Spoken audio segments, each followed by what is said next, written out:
When the only constant in life is change, you need to be ready. This is the Man-Made Survival Show. Hello everyone, my name is Jose Pro, Man-Made Survival. Thank you so much for coming back to the channel and watching this video. I greatly appreciate it because all this information is really important, and your family and your friends need to know this information. So I encourage you to share this information with them so they can learn how to create a plan for themselves just in case there's a nuclear war here in the next 10 years. 10 to 15 years.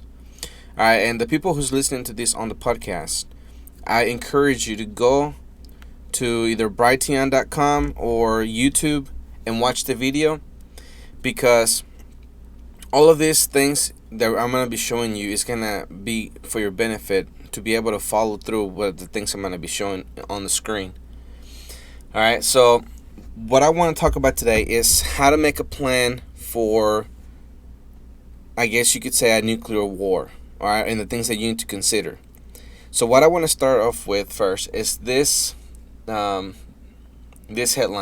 from Business Insider. Russia threatened to vaporize U.S. cities. Here are the areas in the U.S. most likely to be hit in a nuclear attack. All right, so I'm going to go down and I'm going to skip to this map that they have right here. All right, it says U.S. nuke targets. And it has different targets on it, all throughout the United States, with different colors, and of course, each color means something different.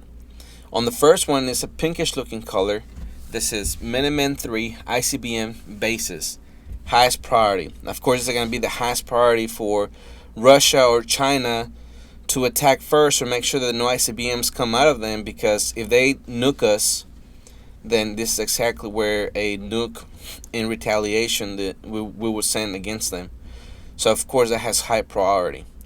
The next one is a bluish looking color, which says submarines and planes, and they're also throughout the United States. The next one is a green looking dot that says command control targets, and lastly there's I guess brownish looking color that reads nuclear storage depots. Alright, so hopefully you're looking at this map in the United States and you're trying to figure out where you are, in this map. Because if you're anywhere near these bases, then you could likely see a detonation within your city. Alright, so what I have here, this is a simulation, okay? And this is going to help you kind of see the ramifications of a nuclear explosion within your local area. What is good about this map is not that it only shows you what would happen, but you can customize the city to where it would be your very backyard. Alright, so you have two options here. So you can either drop the menu and choose a city, or you can type it right here.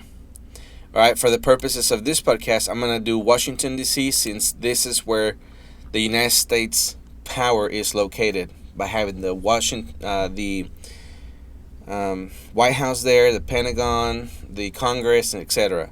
Alright, and the second option here is enter a yield in kilotons.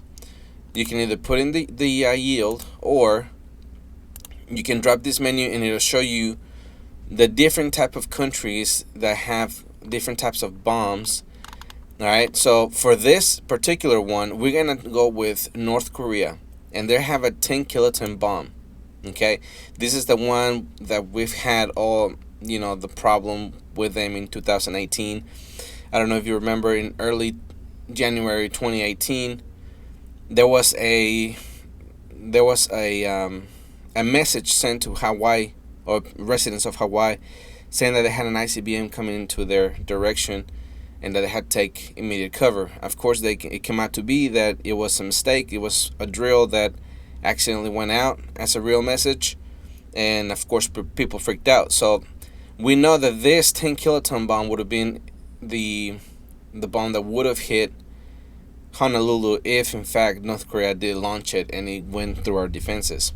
Alright, so on the third one, we have basic options. You have height of burst, you have air burst, or surface burst.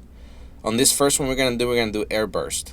Alright, and then on the bottom it says other effects. You click casualties and radioactive fallout. Also, you're gonna have to drop this advanced menu. Okay, and on the first one, it says air burst settings. You're gonna maximize burst, red eye for all effects. Show overpressure rings for destroy missile bunkers and extreme damage. On show ionization radiation rings 4, you're gonna leave this as it is, okay, because you don't want it to get too cluttered. On the next one says short thermal radiation rings 4, you're gonna leave third degree burns 100%, and you're gonna click on minimum radius for 100% probability of no burn. That way you can kind of see how far you have to be in order to not be hurt by the bomb. Then the next one reads other effects. It has fireball checked. You're going to check crater. Fallout is checked. And you're going to check mushroom cloud dimensions. Alright, then just go up and retract the menu. And then it says click the detonate button below. So we're about to detonate Washington, D.C. with a 10 kiloton bomb that North Korea possesses in 3, 2, 1. Alright, so there's the epicenter, right? And it is calculating right here how many people would be affected by this bomb in Washington, D.C. Alright, and the estimated injuries, and of course it's giving you more information here. When you scroll down and you put the mouse on top of the ring, it's going to show you, it's going to highlight it on the map, and it's going to show you what it's talking about, okay? And it's going to give you everything you need: the crater inside, the crater depth, fireball, air blast radius, radiation, thermal, radiation radius, third degree burns, right? It's everything inside that circle. No harm. It's everything inside that circle. And light blast radius is everything inside that circle.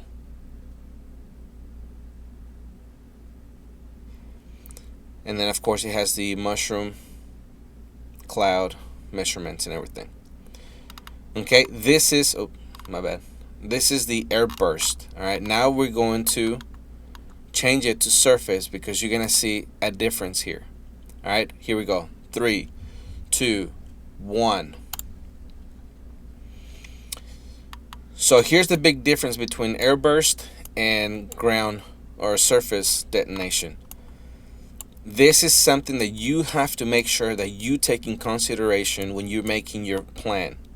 Alright, you see how this cloud of just a 10 kiloton bomb is spread all the way to Baltimore. It goes all the way up to Jepatone. I don't even think I said that right. But anyways, the point is that all of this is going to be fallout, radioactive fallout, okay? And of course, the darker the color, the more aggressive it's going to be, or worse it's going to be, the lighter it's going to be less. But this you have to take into consideration, because even though you are not in the epicenter, you could be up here in College Park and you're going to get the radioactive fallout. Alright, your windows may not be blasted off, but the rain that comes in is going to poison your entire area. So you have to make sure that you put this into consideration when you do your plan. Alright, so I want to change the kiloton. Before I do that, you have to click launch multiple. Okay, then you go up here and we're going to do what the United States has, which is the Minuteman 3, which is a 350 kiloton. Okay, and you remember to change that to surface, and you're going to detonate in 3, 2, 1. You see the casualties increasing by far compared to North Korea. Alright, so you can click on this and you can move it so you can compare the size. I would say about right there, wouldn't you? And you're gonna see the effects of the fallout. It's a greater area, far more than what the North Koreans could muster. Okay, now of course this begs the question of how bad would it be from our adversaries, our arch nemesis, which would be China and Russia. Okay, so let's click on launch multiple.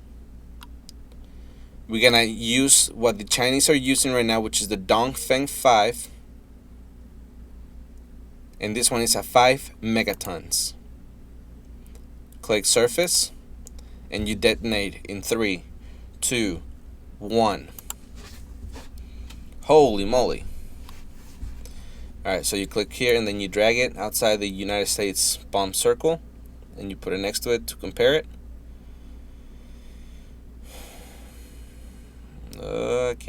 There we go. Alright. Now, this is a realistic bomb that they do have in their arsenal right now. Alright, and then working on the vehicles to make it hypersonic. Now, of course, the radius is a lot bigger, the crater is a lot bigger, the fallout is greater than the United States. Alright, at least this darker color would be greater. So this was important for you to use this type of simulation. Okay, it gives you a real life detail on how this would go down if your city was nuked or somewhere near your city, because you may not be in the epicenter, but you may be upwind, and all of that would be in the path of the fallout. Alright, so this is still calculating. I guess my internet is going slow, or this is just too much calculation for this. But you're going to click on launch another one, and now we're going to go with what the Russians have. Now, in this particular one, I have not found the one that the Russians currently have, but they did test the Tsar bomb. That's 50 megatons. All right. Originally, they wanted to test the 100 megaton, but they decided to go with half of it. And if they hadn't, they would have blown themselves away because they did not think it would be as bad as it was. So we're gonna go with this one because we know they've tested it. We know they have it. Remember to click surface, and you're gonna detonate in 3, 2, 1.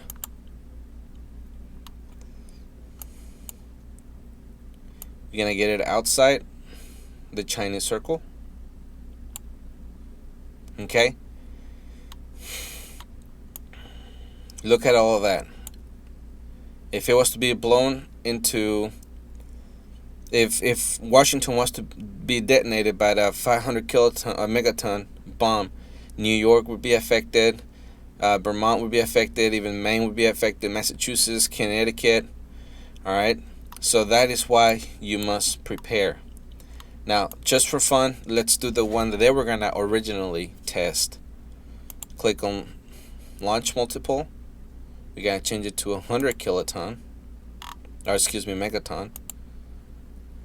Surface, and we're gonna detonate in 3, 2, 1. Let's see how much bigger it is. It's significantly bigger. Alright, so there it is. There you have it. So you have to make sure that you prepare even if you are not in the epicenter of the bomb. Now, the next thing you have to consider is this. Okay?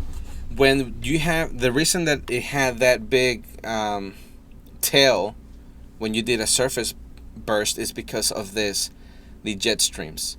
Alright? They usually change from day to day. They don't stay the same. But they do tend to go, or they do stay from west to east. They will always come from the west and go to the east. They might do all this bending and doing all this stuff, and I guess it'll depend on how the wind would be blowing on that day if there was ever a detonation. But you have to consider this in your planning as well. All right, and the next thing you also have to make sure that you consider is this: nuclear reactor finder. All right, this kind of makes your eyes pop out, and because it shows all the nuclear reactors all throughout the United States. All right, this is what powers the entire country. All of this, as you can see, everything is mainly on the east of the country, and there's only a few in the west. But they do have over here. They have Yellowstone. So if that was to go off, this side of the country would perish as well. So, but anyways, staying on the topic of nuclear explosions, this is something that you have to make sure that you consider, because if there was a detonation close to this or on this, it would be a meltdown for this area. Okay, and of course it would be something very devastating if all of this went off in the United States, if all of this melted down in the United States, because that would mean that the United States will become a nuclear wasteland. So you have to consider this when you make your plan for survival or your nuclear plan. All right, what can knock off a nuclear reactor? An EMP can do it, or a direct strike, and we will have a Fukushima all throughout the United States. Okay, so make sure that this is in your plan as well. Now, I like this map, but also if you want to have government references, you can go to this site, which is the US NCR, and it gives you the exact same thing that I'm showing you, and it's telling you where it is, as we saw, from the middle of the country to the east, and how many nuclear reactors or units they have in there. And also, you can just click the list, or it give you the list of power reactor units, and you can look at them exactly where they are, so your plan can have a better estimate, or not an estimate, but an exact location rather than an estimate, and the area that would be affected if all of this was to suddenly have a meltdown all throughout the United States. Okay, so I hope this was beneficial to you. I hope you learned a lot, because there's people who ask me how to make a plan for this, and they never have considered this. They never thought about this. Okay, so if you need help, you can reach me on the Facebook page, Man Survival, and I can help you make a plan. We can sit down and see what your family's needs are, and we can make sure that you are protected and you have something in place in case this day ever comes to the United States.